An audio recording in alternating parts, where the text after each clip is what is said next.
महायुतीच्या सरकारमधले जागा वाटप हे 70 ते 75% झालं आहे अशी माहिती अदिती तटकरे यांनी दिली आहे। त्याचबरोबर प्रत्येक निवडणुकीची समीकरणं वेगळी आहेत, लोकसभा वेगळा भाग आहे, विधानसभा वेगळा भाग आहे असंही त्यांनी म्हटलंय। त्याचबरोबर आम्ही अजित पवारांच्या नेतृत्वाखाली निवडणुकीला सामोरे जाऊ, आम्ही महायुतीच्या नेतृत्वामध्ये निवडणुकीला सामोरे जाणार असंही ते यावेळी म्हणालेत।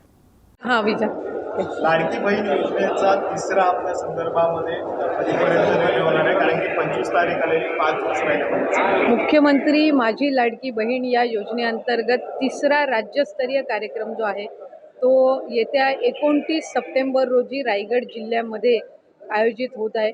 यापूर्वी 17 ऑगस्टला राज्यस्तरीय पहिला कार्यक्रम पुण्यामध्ये झाला। त्याच्यामध्ये साधारणपणे 1,07 लक्ष महिलांना आपण जुलै आणि ऑगस्ट महिन्याचा लाभ वितरित केला। त्यानंतर 31 ऑगस्टला नागपूरमध्ये दुसरा राज्यस्तरीय कार्यक्रम झाला, जिथे आपण साधारणपणे 52 लाखपेक्षा अधिक महिलांना जुलै आणि ऑगस्ट महिन्याचा लाभ वितरित केला। आणि 29 तारखेला तिसरा राज्यस्तरीय कार्यक्रम रायगडमध्ये आयोजित होत आहे। याच्यामध्ये जुलै आणि ऑगस्ट महिन्यातील काही तांत्रिक बाबीमुळे किंवा स्क्रुटिनीमुळे राहिलेले जे लाभार्थी आहेत, त्याचबरोबर 24 ऑगस्टच्या नंतर आलेले अर्ज जे छाननी करून झालेले आहेत असे, आणि त्याचबरोबर सप्टेंबर महिन्याच्या साधारणपणे 20-25 तारखेपर्यंत आलेले जे अर्ज असतील यांचे लाभ DBTच्या माध्यमातून वितरित करण्यात येतील। याच्यामध्ये जुलै आणि ऑगस्ट महिन्याचा ज्या 1,60,00,000 महिलांना लाभ गेल्या महिन्यापर्यंत वितरित झालेला आहे, त्यांना सप्टेंबर महिन्याचा लाभ जो आहे तो 29 तारखेला देण्यात येईल। आणि जे अर्ज ऑगस्ट महिन्याच्या आधी भरले गेलेले आहेत पण स्क्रुटिनीमुळे ज्यांना लाभ अद्यापपर्यंत वितरित झाला नाही, त्यांना जुलै, ऑगस्ट आणि सप्टेंबर महिन्याचा लाभ हा वितरित करण्यात येणार आहे।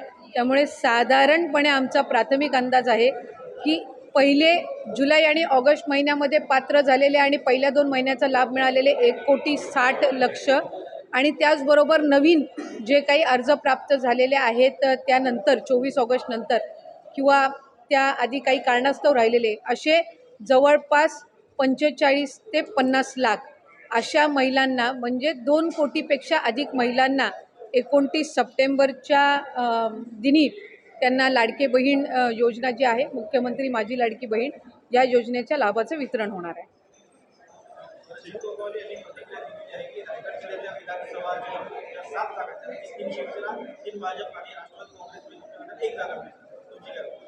ते साधारणपणे सिटिंग ज्या जागा आहेत त्यानुसार त्यांनी हे गणित मांडलेलं आहे।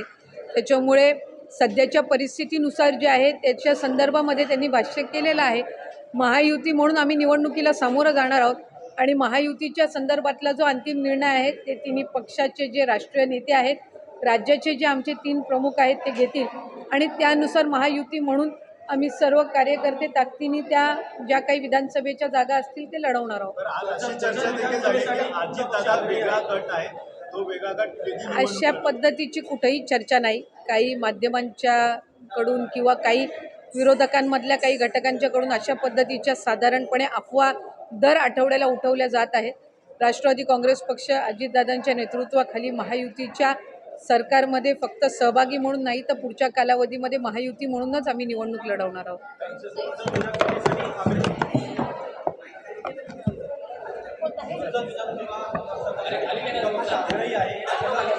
प्रत्येक पक्ष ज्या वेळेला महायुतीमध्ये घटक पक्ष म्हणून असतो, ज्याचा त्याचा अधिकार असतो, त्या ठिकाणी आपल्या पक्षाच्या संघटनेच्या जोरावर विधानसभेची सीटची मागणी करणं, पण शेवटी अंतिम निर्णय हा वरिष्ठांकडे असतो आणि जो अंतिम निर्णय वरिष्ठांकडून घेतला जाईल तो महायुतीचे कार्यकर्ते म्हणून आम्ही मान्य करू। लोकसभेमध्ये जागा उशिरा वाटप झाल्यामुळे याचा फटका पडला होता, त्यामुळे जागा लवकर घोषित कराव्या यासाठी काही अग्रेसर भूमिका आहे? मला वाटते साधारणपणे महायुतीचे आमचे जे तिन्ही राज्यातले प्रमुख आहेत, आज एकनाथजी शिंदे साहेब असतील, फडणवीस साहेब असतील, अजितदादा आहेत, त्याचबरोबर प्रदेशाध्यक्ष भारतीय जनता पक्षाचे बावनकुळे साहेब आहेत, तटकरे साहेब राष्ट्रवादी काँग्रेस पक्षाचे आहेत, आमचे प्रफुल्ल पटेल साहेब आहेत आणि शिवसेनेने काही शिंदे साहेबांनी काही समन्वयक नेमलेले आहेत। त्यामुळे महायुतीच्या सरकारमधलं जे सीट वाटप आहे ते साधारणपणे 70-80% पूर्ण झालेलं आहे।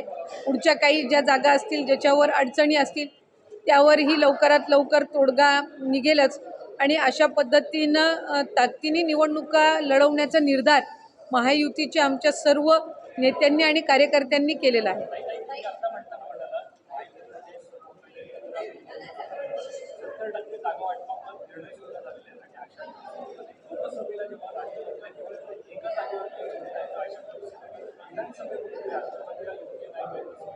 प्रत्येक निवडणुकीचे समीकरणं वेगवेगळी असतात. मतदान करण्याचं जनतेचं प्राधान्यसुद्धा वेगवेगळं असतं.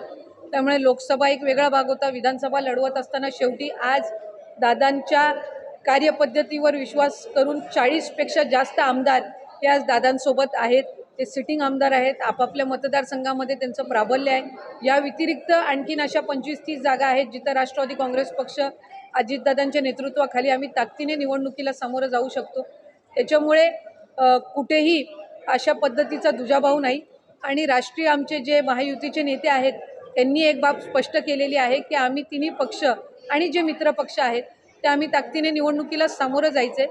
ज्यांनी त्यांनी महायुतीच्या दृष्टिकोनातून जी जागा आपण निवडून आणू शकू यासाठी तिन्ही नेतृत्वांनी प्राधान्य द्यायचं ठरवलेलं आहे. महामंडळ वाटपासंदर्भामध्ये गेल्या काही दिवसात न्यूज मराठी 24/7 नवा भारत नवा विचार.